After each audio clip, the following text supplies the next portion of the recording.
Welcome everybody. Please be seated.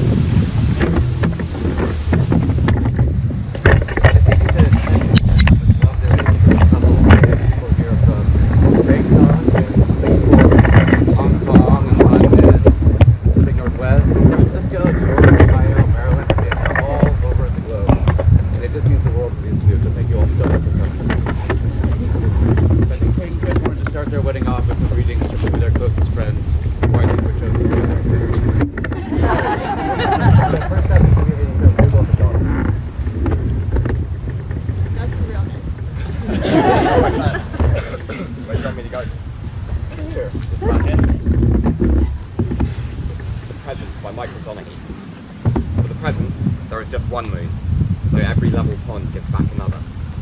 For the bright disk shining in the black lagoon, perceived by astrophysicist and lover, is milliseconds old. And even that light is 7 minutes older than its source. And the stars we think we see on moonless nights are long extinguished. And, of course, this very moment, as you read read this line, it's literally gone before you know it. Forget the here and now. We have no time at this device of wantonness and wit. Make me this present then, your hand in mine, and we'll live out our lives. Thank you very much, Dougal. I think next up is Rohan Murali.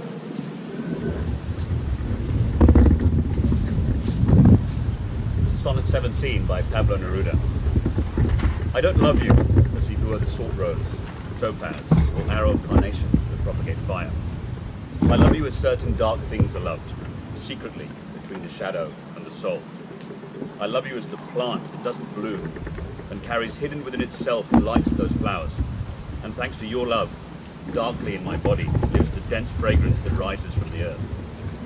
I love you without knowing how, or when, or from where. I love you simply, without problems or prides. I love you in this way because I don't know any other way of loving than this, in which there is no I or you, so intimate that your hand upon my chest is my hand, so intimate that when I fall asleep, it is your eyes that close. Beautiful. Thank you very much, Rohan. Last night at the rehearsal dinner, I was talking to Kate's father, and mostly he was talking about how thrilled he and Maggie were to have Chris join their family. And I told him how I actually knew Kate before I ever even met Chris. How I knew Kate when she was living in Hong Kong alone and would always talk about this boyfriend in Chicago she had. Now when I met Kate, she totally blew my mind. She was my favorite person I ever met in the world. And I was, to be honest, I was sure that whoever this Chris was wouldn't be good enough. And then Chris moved to Hong Kong and I got to meet him, and I think we met for the first time on a party on a boat. And within 20 minutes, he blew my mind too. And I knew immediately that of everyone in the world, if there's anyone who knew Kate, she'd found him.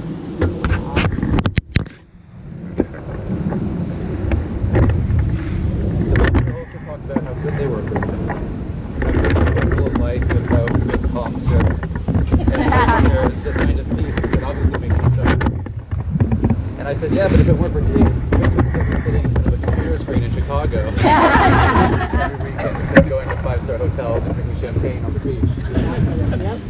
And we agreed that somehow they had both changed each other so much without really changing each other at all. And how that was the dream and the whole point of love, but almost impossible to find.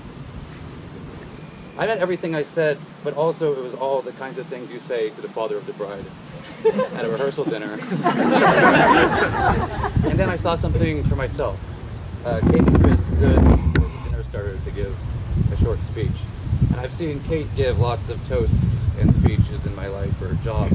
And I know that she does not love them, and they make her nervous, and they make her anxious. And I'd never seen Chris make a speech, but anyone who knows him will know that standing in front of a big group of people is not his favorite place. And so when they stood, I felt the usual anxiety and compassion that I always feel for people I love when they publicly leave their comfort zones. But when they got up, I noticed all at once that they weren't up there alone anymore. I felt better immediately and saw obviously that they both felt better too, and that their usual fear and anxiety was gone. They were in this together. And that is what I think the whole point is. That together they both strip these little unpleasantries out of the other's lives. They calm the small daily anxieties. They soften the hard edges of existence. And for everyone who loves them, knowing that both of their lives are now going to be happier, smoother, just better in every way, is the best reason to celebrate that I know. You both deserve it, and you both deserve each other.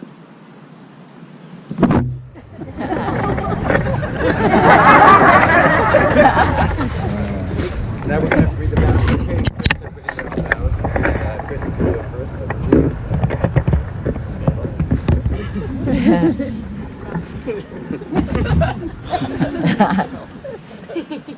Kate, my love for you has only deepened over these amazing 7 years we've been together. As we stand here in front of our friends and family, I want you to know how much you've meant to me, how much joy you've given me, how much you've helped me grow, and how ecstatic I am to make you my wife. You are my most ardent supporter, loving partner, and best friend, the most beautiful, intelligent, and driven person I've ever met. And I don't want to imagine living without you. Though some of our adventures together have been trying. We've always grown stronger and closer as a result. I promise to continue that adventure, not only to new places, but new experiences, as we look towards our future family together.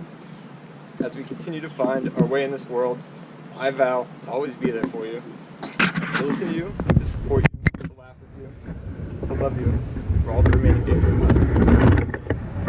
I love you. Okay, through the rest.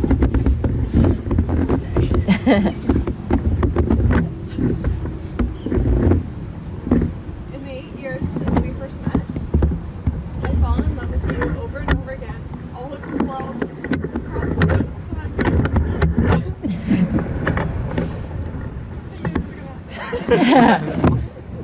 You are smart, strong and kind, in a sea of busy days. Loving you is as crisp and as clear as autumn air. It's effortless, like setting down my pen to watch a story write itself. It's hopeful, like climbing a tree and seeing nothing but blue skies for miles and miles. That's how I feel today, but I know we're also here to talk about tomorrow. I can't promise to ever learn to cook. And I definitely cannot promise to ever stop teaching. But I can promise to get lost with you in a lifetime of adventures, to be open and honest with you, even when it's hard to hear, to be the best version of myself for you and for our family, and to do everything in my power to make every day as beautiful, effortless, and hopeful as today. I love you. Okay. Chris, you take Kate to be your wife, to live with her in marriage, to love her, to comfort her, to honor and keep her in sickness and in health, as long as you both shall live. I do. Kate, do you take Chris to be your husband, to live with him in marriage, to love him, comfort him, to honor and keep him in sickness and in health, for as long as you both shall live? Okay, the rings. The best man, please give Kate's ring.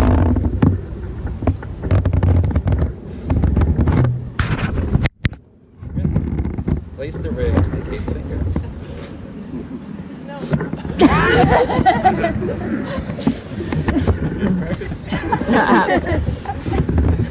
Now repeat after me. I give you this ring. Wear it with hope and joy, Wear it with hope and joy, as a symbol of our love. as a symbol of our love. Okay. Alex, now please give Chris's ring. Kate, place the ring on Chris's finger. And repeat after me. With this ring, I marry you. With this ring, I marry you. Wear it with hope and joy, Wear it with hope and joy, as a symbol of our love. and a symbol of our love. May the wedding rings you exchange today remind you always that you are surrounded by enduring love. Now, by the power vested in me by the internet, it is my honor and delight to declare you husband and wife. Kiss each other.